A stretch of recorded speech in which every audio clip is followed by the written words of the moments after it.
Love this podcast? Support us by leaving us a 5-star review on Apple Podcasts. Hit the link in the episode description to support us now. Thanks for listening and enjoy.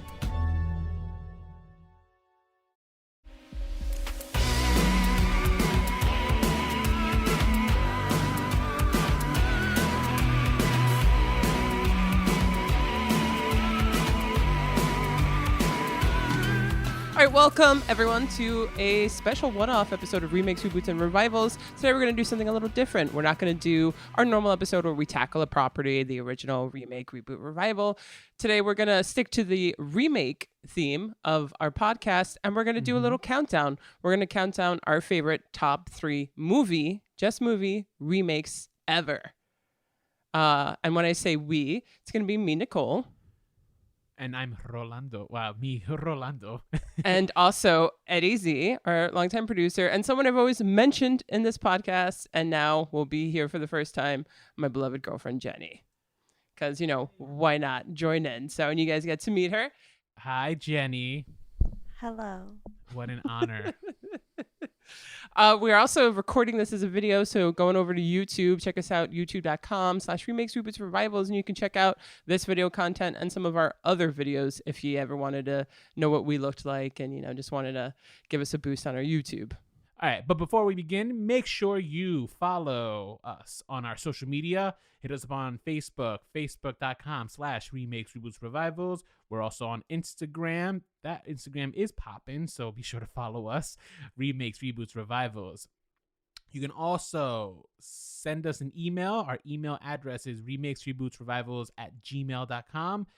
Be sure to rate and give us a review on Apple iTunes because that will help people find us. Yes, absolutely. And if you're feeling chatty, give us a call on our Remakes, Reboots, Revivals hotline. Leave us a voicemail at 862-248-2326. Again, if you're feeling chatty and want to give us a clapback, 862-248-2326. Yes. All right. And without any further ado, let's get to our lists. So we're going to go from 3 and then 2, and then 1. So I guess 3 is your least favorite, and 1 being your most favorite when it comes to movie remakes. Oh, these are our favorites, though. Yes, these are. So it's like it's not our least favorite. It is our favorite, but not number 1. It would be number 3. Okay. Yes, yeah. Like in terms of your favorite, your least of the favorites to your most of the favorites. If that makes sense. Got it. Okay, very well. And also, the criteria is just anything that has been a movie before and has been remade into another movie and you think is superior or you at least enjoy to the original. It has to have been just remade into a movie. It doesn't have to have started as a movie. We could do that. If it does, It wasn't started as a movie, that's okay. Okay, yeah, I was gonna say because I think one of mine here was not started as a movie.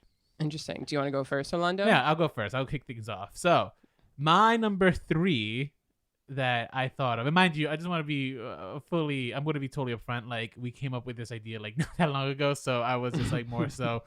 I thought it was any remake or reboot because I had other ones that were bomb, but the remake itself kind of threw me for a loop. So I was just thinking just my gut feelings of what are the things that I think about as my favorite remakes. So, my number 3 pick is The Mask of Zorro, starring Antonio Banderas, Anthony Hopkins, and Catherine Zeta-Jones. That's a good pick. Have you seen the original Zorro? Of course. I used to watch it on Vault Disney. Oh, wow. Yeah. Vault Disney. Nice. Yeah, Vault Disney. They used to play it all the time. I love Zorro. Zorro is one of my favorite heroes. Interestingly enough, Zorro is also in public domain. So technically speaking, anyone can make a Zorro movie if they wanted to. And I always had this idea of kind of doing a Zorro movie, but like modern times. And I would have loved it if it could have been like Zorro maybe out down in the South, like trying to free some of those children in cages and stuff, right? Like make it very heavy political and stuff. I think that would be the slant I would go with. Oh, wow. I was going to say, would you make him gay? Even though I think Zorro is already out there gay. I would make him bisexual. Yeah. You know? I feel like Don Diego would be bi, not straight up just gay. I totally believe you. And I think there's not enough good representation out there of the Bs for the LGBT. I agree. So no, he has to seduce anyone and everyone to get to his goals. But that's a great pick. Yeah. Thank you. I think I think The Mask of Zorro is such a fun movie. Is it the greatest movie? No, but it is fun. I think it's such a fun ride, and I think Antonio Banderas does such a great job of like kind of taking on the mantle of Zorro. I think Anthony Hopkins gives a pretty good, solid performance, and this is like the breakout role for our Catherine Zeta-Jones, right? Yeah, I definitely think so. That was when she became Soup's fames. Yeah, and fun movie, fun ride. Storyline made a lot of mostly sense. I don't know how realistic it is that like Texas would buy its freedom from Mexico stealing their gold, but here we are. And America, right? America, right? Nice. All right, cool. Eddie, what about you? What's your number 3? My number 3 is the Aladdin remake, live action. Oh wow! Okay. You went for something we covered on the podcast. Yes, actually. I did enjoy that one very much. Out of all the live actions that Disney came out with, within that last 2 years, that was the one I kind of enjoyed. Yeah, one that I enjoyed the most. Mm-hmm. And what I really enjoyed was how they really developed the Jasmine character in this particular remake. Yeah. So I'm as my number 3, I'm a big fan of that one. Interesting that you picked that movie and not Jungle Book. So that's your favorite, yeah, Roland. It is my favorite. I assumed it was also Eddie's, but I guess not. Yeah, that's when we did the best of 2019. Correct me if I'm wrong. I think we did pick that as our favorite movie remake of that year. Like, because TV wise, we did Watchmen, but I think for movies, we decided that Aladdin was the best one. Really? Yeah. Okay. I don't remember. That says something about the state of movies, but I mean, it does say more about the state of movies than anything. But no, I mean, Aladdin was a fun.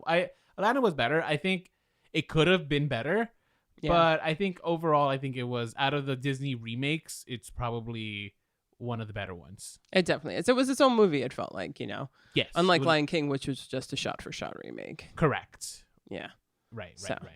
Which Rolando notoriously hated. It's easily one of my least favorite Disney movie remakes. Yeah. Speaking of Disney movie remakes, babe, what's your number 3? I mean, I don't know what your number 3 is. I just feel like that was a good segue. It was an excellent segue because it's it. It's it? It's it. Oh wow. It's it. Which chapter or all together? The first chapter. Okay, chapter 1. Chapter 1. That's a good pick. Because I'm scared of clowns. Mm-hmm. And the first time that I saw the Tim Curry one, I was not scared at all. And I feel like this delivered on what I wanted to experience originally. Yeah. Mm-hmm. I think that Bill Skarsgård is horrifying, but also hysterical. Yeah. So I enjoyed this It. Yeah, the opening scene of it was actually sufficiently creepy. Yeah. And definitely like, because the Tim Curry one, there's something like, oh, hey, you like, oh, you want to come down here? Oh, it's more pedophile than like it is horror. Well, I guess pedophilia would be its own kind of horror, but still. That is. You know what I mean? That's a very particular type of creepy, and the Bill Skarsgård kind of did give those vibes. Anyone who's talking to a child from a train is, like that, but it was more sinister. I guess it's true. Yeah. It definitely was more sinister. So yeah, that's a good one too. It's also just like, it feels like a buddy movie, but like with a bunch of friends, like 5 friends. Of course. I mean, you have like the kids all working together to kind of solve this supernatural mystery. Yeah. Very thematic for Stephen King. Oh, for sure. He loves that. All right. Well, my number 3, I actually went across all genres here. So, I didn't even do that on purpose, but my number 3 is an 80s sci-fi movie. It's The Fly. Oh, that's actually a really good one. Yeah, so the original is the Vincent Price one from the 50s. And I've then never seen that. The remake is the 1980s with Jeff Goldblum by David Cronenberg. So the 50s one is your typical sci-fi 50s movie. It's just kind of like a experiment gone wrong and he becomes a fly. But the best thing that I think, if you don't know the movie, you at least know the ending.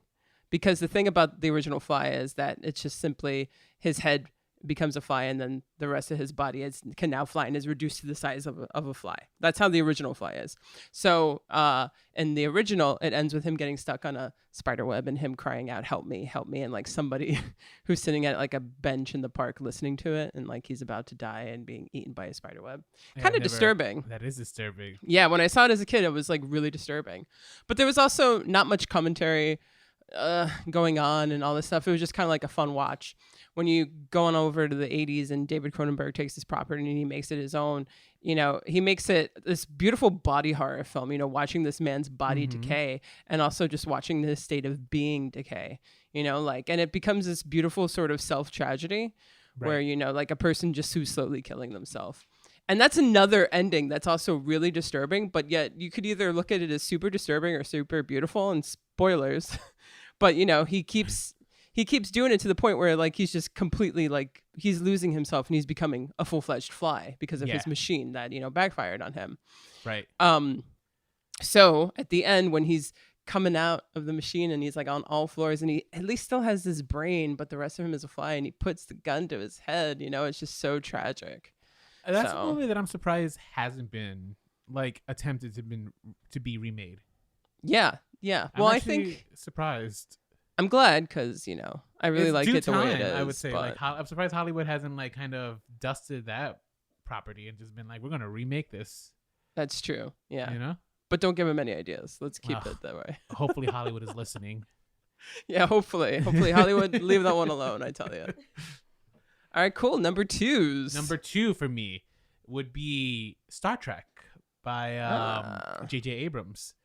And, I see. Yeah, and I picked the reason I think I picked Star Trek is because I think Star Trek by J.J. Abrams does such a good job of kind of at least showing respect to the original property and saying it's just like, I'm going to remake this, but I'm not going to just like forget about the original, right? We're going to remake this in a way that will honor the original one and still keep it like in continuity while still creating our own thing. And I think that was such a at the time when it came out, it was such a new way of trying to do a remake, right? Oh, wait, is that a reboot? No, it's a remake because we're remaking the original storyline. Yeah, even though you could technically say with the parallel... flip the roles. Yeah, they did. They flipped the roles. Yeah.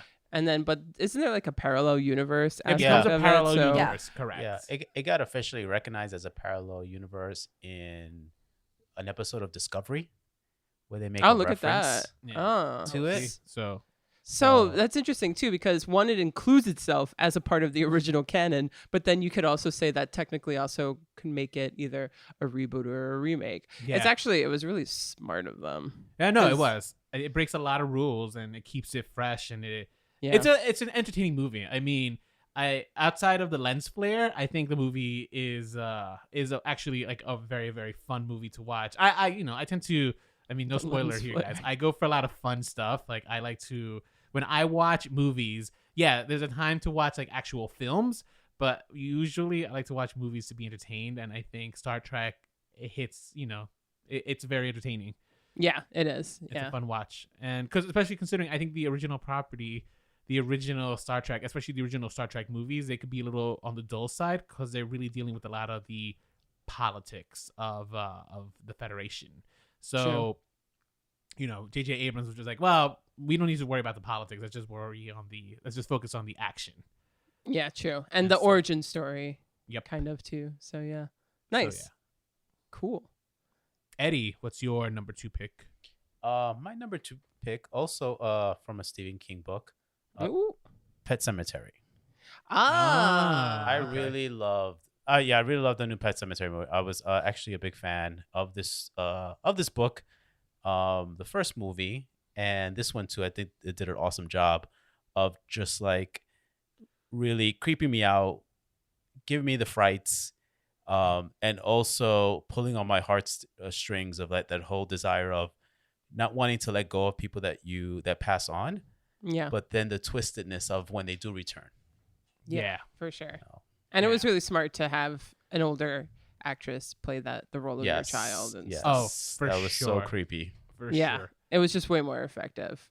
You know what's so sad about the Pet Sematary thing? Because I remember I said, I think you all we may have gotten into a debate about this, right? But I was just like, of course I see the validity of like going to that place and trying to bring back your loved one. Especially I feel like now we could all relate because both of us have lost pets. Yeah. You know what I mean? And how much happier on some level, how much happier would we be just to have the feeling of the pet being back? Yeah. You know what I mean? Yeah. Even if it's not 100%. Even though it's not them. But I think on some level you will make excuses. You will, for you'll sure. make reasons. You'll overlook things. It's okay. Yeah, you will. Exactly. Yeah. Yeah, definitely. So, yeah. Eddie, we can pick ones that we haven't covered on the podcast. Or is it just happening that you're doing like all of the ones on your list happen to be things that we it just happened to covered. be things. I think. Look at that. No, it Nice. just happened to be that. And I remember just like being very passionate about these particular.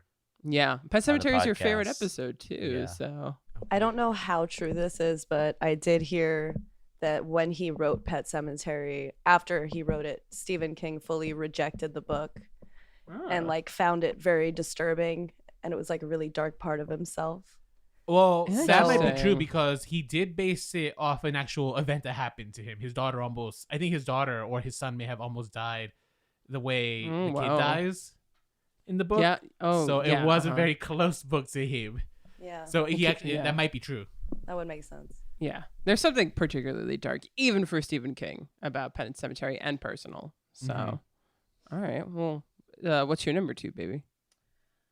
Freaky Friday, Oh, fun. Which one?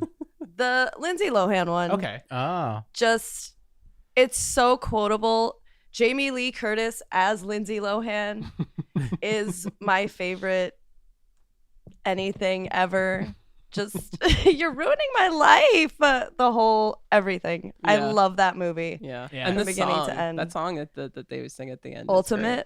How's that go? No, I'm not gonna sing You're it. not You can't trick me. I just remember it being a good song. It is a good Christina song. Vidal. I haven't heard that name in forever. Oh Yeah. my god, I love Christina Vidal. Brink, amazing. Yeah. I was actually just confusing her now with Christina Milian, who happens to Oh be my from Union gosh. City. Mm-hmm. Yeah, I knew her cousin.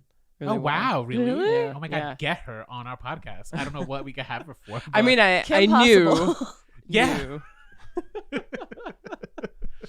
So is that one of your favorite comedies too, or is it just you just love that movie? I just love that movie. I love the original, not the original Freaky Friday with Jodie Foster. Yeah, Is that Jodie correct? Foster, yeah. The second one with Shelley Long. Long and Gabby Hoffman.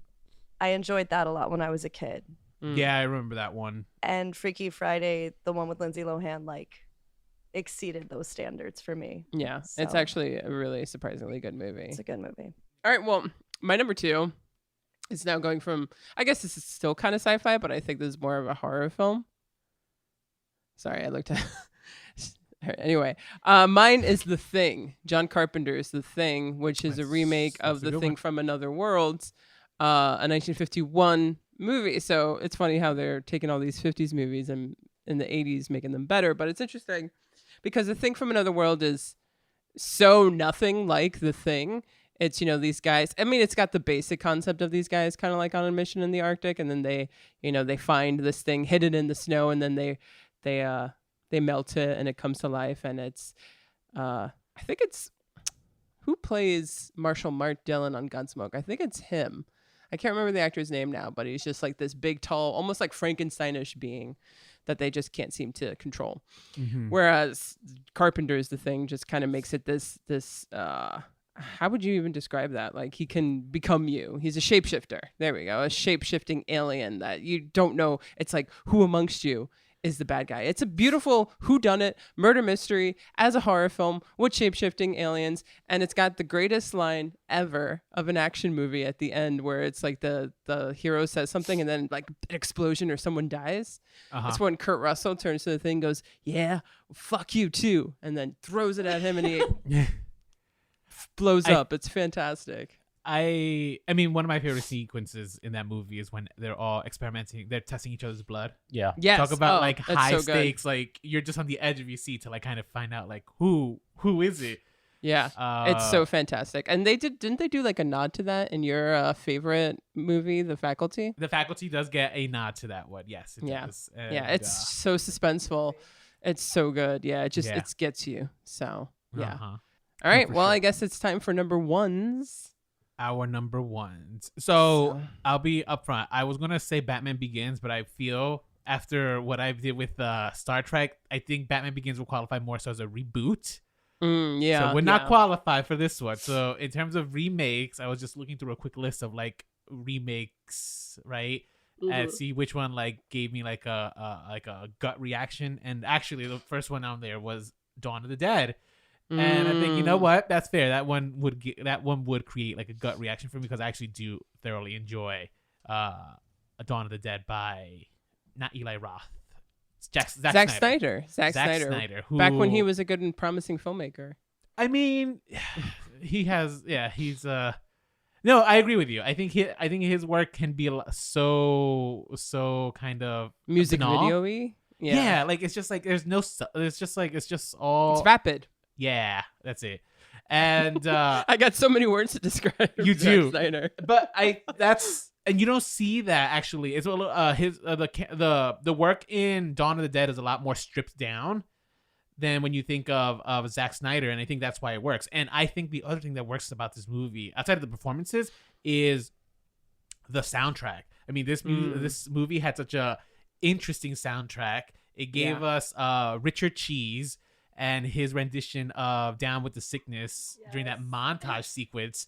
And it just works so well. And it's one of my favorite horror movies. I think it helped revitalize the zombie franchise. I mean, obviously 28 Days Later, for sure. Without 28 Days Later, you wouldn't have Dawn of the Dead. But without Dawn of the Dead kind of making those zombies, again, fast, similar to 28 Days Later, without kind of giving it that kind of I just feel like because of it kind of brought the zombie genre back, and now we have Walking Dead, for example. That's for sure, franchise that's just never ending.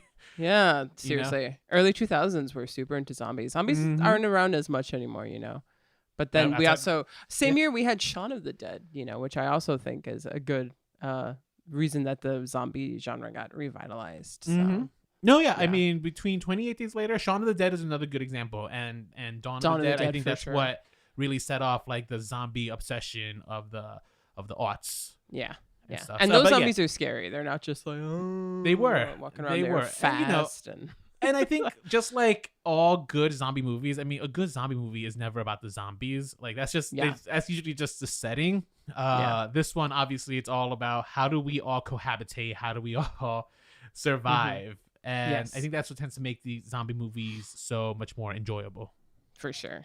So I agree. So Dawn of the Dead would be my number one. Nice top three. Thank you. Very pop culture-y. Yes. Eddie, what is your number one favorite remake? My number one favorite, and I hope I'm not stealing it from anyone, A Star is Born. Oh, that's a really good one, actually. Yeah, no, not mine. Okay. That's a good one, though. Which one? The most recent one? Yeah, the most recent one with Lady Gaga. I actually I would have put that one too. Yeah, I actually did consider that one just left an impression on me. I was just very moved by their performance, moved by that movie, that story. I don't know. I just left the theater just really being impressed by Lady Gaga's handling of that character and the depth that she took that character. Yeah. She did a good job. And I'm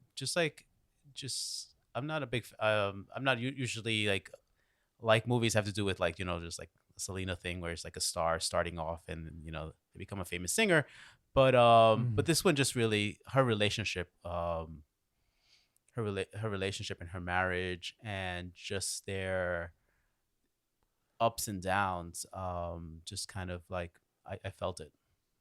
Yeah, A Star is Born indeed, because I mean, we all know Lady Gaga is pure talent when it comes to music, but then when you see her on screen as an actress, it's just like, oh, she is just raw talent everywhere. Yeah, just oozing with it. You know? You would agree with that, right, babe? Not a fan of her music, or not a fan of her acting.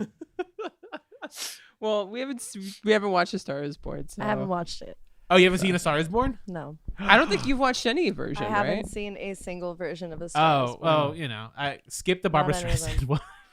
I love Barbara Streisand. watch I them would say all watch them because- all. I think she's so much fun.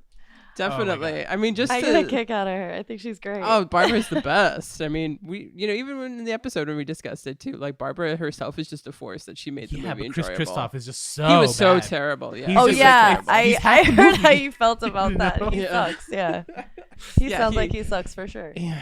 It almost did ruin the movie, and for Rolando, it did. It really did. It became it was my least favorite out of all four of them. Really, I thought the Judy Garland one was for some Judy reason. Garland one. I actually maybe there's a tie between. Now I'm like in retrospect, it might be a tie. No, yeah, the first one is number 2 for me. The original Yeah, it's one. pretty outrageous Yeah. for sure. It's controversial. It's controversial It's, for me. unpopular opinion for sure. Hot take. Well, that was a really good choice, Eddie, definitely, and one of our favorite episodes again Yes. on this show. So you should go back and listen. We've said go back and listen to A Star Is Born like at least 7 times. Yeah, because it was one of our Since first then. episodes, and I feel like we didn't have our audience yet, so hopefully they go back and listen. I Yeah, feel like definitely. also that was one of the episodes we really, we really went in depth with that one, Mhm. and we also had fun with it. Yeah, We had yeah. so much to say about it. Yeah. I mean, well, Judy Garland, Barbara Yeah. Streisand, Lady Gaga, a bunch of queens. I mean, we had a ball. So We started finding our voice also, I think, in that episode for sure. as a podcast. And was that one of our first little movies that we did? The little movies that we used to do. Little Yes, that movies? was our first one. Yeah, we used to do our little spoofs and our Remember with the wig? parodies. Oh yes, Yeah. yes. Yeah, still one of our best. We came up with that on a whim. That's on our YouTube, guys. So if you watch this video, scroll for our Star Is Born parody because it's Yeah. actually really funny. Worth watching. Yeah. All right, awesome. What about you, babe? What's your number 1? I didn't know that this was a remake. But it's A Little Princess. The Little Princess is a remake. Yeah, there didn't was an know- earlier version. Yeah. I think in 1937. There was wow. an old Hollywood version of A Little Princess with Shirley Temple. Of course. Oh wow, I Mhm. didn't even know that. I didn't know. I'm actually not even familiar with The Little Princess at all. It's It's so so good. good. It's so It's- good. Yeah, it's actually. I'm not going to overstep you, baby. I'm sorry. No, Go you're for it. good. Like A Little Princess is such a heartstring tugging movie that anytime if you have seen it, if you hear about it, you're like, oh my god, that movie. You cannot not cry. Yeah. Watching Okay. that movie, it's so good. It's What's it- magical. It's I very s- touching. I saw the Shirley Temple version. That's the one Oh, that wow, I you said- Really? yeah, actually, Did that I make was- you cry? I can't. I mean, Heidi made me cry, so I know Yeah. she can make you Yeah. cry. It Shirley did. Temple's great. Yeah. That one, did make you cry. But the one that you're speaking about now, which version is this one? What year? I think it came out in 1994, 8. 1995. 1995. Okay. Now, what is 95. The Little Princess about? Is it So- literally about a little princess? Mm-mm. If you have to give me like a summary without spoiling it, because I'll check it out. A girl is taken away to a school while her father is off fighting in a war.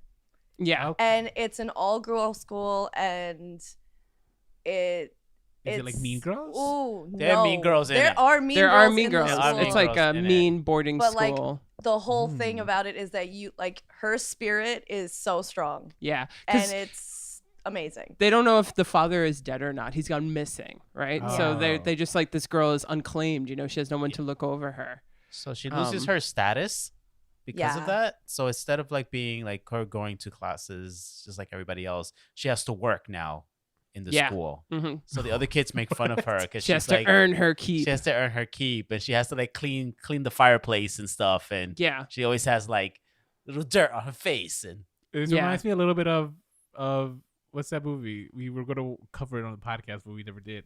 Secret Garden. That's so funny because they're both written by they're both books written by Frances Hodgson Burnett. So I guess interesting. that's And those yeah. two movies, when I was a kid, The Secret Garden and The Little Princess, came hand in hand for me. Yeah, and in the I loved 90s. them. They came Yeah. out like almost the same year. Oh, interesting. And Secret Yeah. Garden in the 90s one, when I saw it, I never had seen it, and I found myself like very much liking it.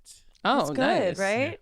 Yeah, Well, they were I good like movies. that movie. The thing about A Little Princess from 1995 is that's directed by Alfonso Cuarón. So that's No also way. a fantastic film. Oh, like interesting. and that's I think Gorgeous. why it's so good and why when you revisit it as an adult you're like, well, this is a great movie, and this is why it's struck me as so beautiful and sentimental as a child because it's in the hands of someone who's a really talented filmmaker. He was still making his way in Hollywood, of course. Yeah. So they just gave him like some kids movie and he made it beautiful. Oh, interesting. So, yeah. Okay, maybe we'll check that one out. I encourage you to watch it. Yeah, watch it. I was just thinking about the Secret Garden and how that was such a great story too. Yeah. And, I am in a book club, so I might take one of these Frances Hodgson Burnett books and be like, let's read them, Let's do it. They seem like worthwhile reads. So Okay. that was a great pick. That was a great pick. Now I want to watch it again. And I want to see this version. Yeah. It's a big cry. And maybe if they remake it, we'll watch it. Who knows? My number one is actually kind of predictable. At least I think it's predictable. But it is. Let me pick. Is it an Elvis-related movie? No, he was never in a remake like that. I mean, wasn't? maybe. Blue Suede Shoes? Well, that was a song that he remade, but.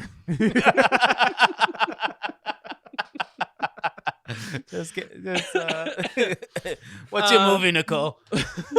Mine's a Western. Oh, And okay. It is a Fistful of Dollars. That is a remake of Akira Kurosawa's Yojimbo.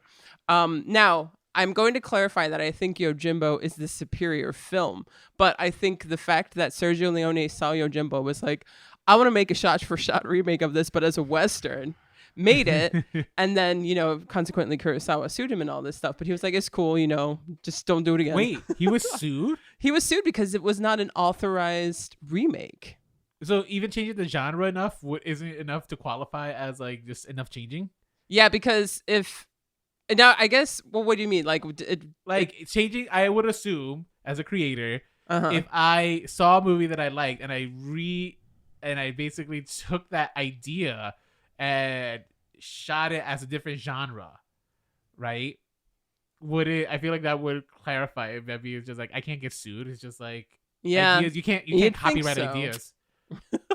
Well, that's the thing though, is that it was also, he took a lot of shots, like he took Kurosawa's template and took it from there. That might fall under IP. Yeah, and I think it was also just pure fanboyish of him at the end of the day, which is why, it wasn't the biggest deal, but it made Clint Eastwood into a star. It revitalized and redefined the Western genre. Because the Italian perspective of Westerns has been completely redefining for the Western genre. After that, too, Italy went through just this whole phase where they were turning out Westerns all throughout the rest of the 60s. It didn't stop until like the early 70s that they really stopped making it and people were over it. And in that short time frame, the Italian Westerns, like I said, if you think of Westerns and you like have, like sound effects or like, character types, or even like sometimes the imageries that you associate with it, you're probably thinking of an Italian Western. It was just such an influential film. And it's just for so many reasons. It might not be better than Yojimbo, but the fact that it exists and what it sparked is just worth being probably one of the best remade films of all time. I don't ever get to talk about these Westerns on my I know. this Speaking podcast, of not so. being able to talk about Westerns, is there an announcement that you want to make, Nicole, or do you want to No, hold off not on yet. that Not one? yet. I'll Okay. hold off on that one. But there is something brewing on Nicole's end, so Yeah, hopefully so- we have an announcement to drop soon because I am helping her with it. Yes, I am very much looking forward to sharing this with you guys. So. Yes. But yes, so those are our top threes. What are your top threes? We would love to hear what you guys have to say. You probably have movie remakes that we didn't even think of. So like we said, email us, Remakes, Reboots, Revivals at emails. We're active on Instagram at Remakes, Reboots, Revivals. Watch this YouTube video and comment on the link. YouTube, Remakes, Reboots, Revivals. It doesn't get simpler as to how to find us. Just find us. Yes, it's true. And I'm going to say the email address, remakesrebootsrevivals@gmail.com one more time so that way you guys email us. We actually do love hearing from you. We actually just got very nice fan mail before that we might read on the air next week. I always think, those stories are like lovely. For sure. Figuring out your sexuality because of TV. Because I feel like a lot of us did that either watching through movies or TV. Yes. So 100%. And to those of us who have emailed us, we encourage you every week, and some of you have actually done it. So thank you very much. And we appreciate your emails and reaching out. Don't think we don't, because we don't respond. Yeah, so please do reach out, everyone. We love hearing from you guys. And do leave us a review and a rating. It will help other people find us. And I don't know. I guess is that it? Yeah, Jenny. Thank you so much for sharing with us. Thanks for having me. Is this Jenny a and I true, are... Jenny? Yes, it's an honor. That's so exciting. We're compulsive list makers, so Yes. it's like, oh, we're gonna do it, so you got to come on the show. So Well, yeah, you guys were ready with 5. I was just like 5. I don't. We like doing top 5s for sure. Yeah, we even have like obscure top 5 lists, but we'll maybe for another episode. Maybe for another episode. Yeah, but until then, stay an original.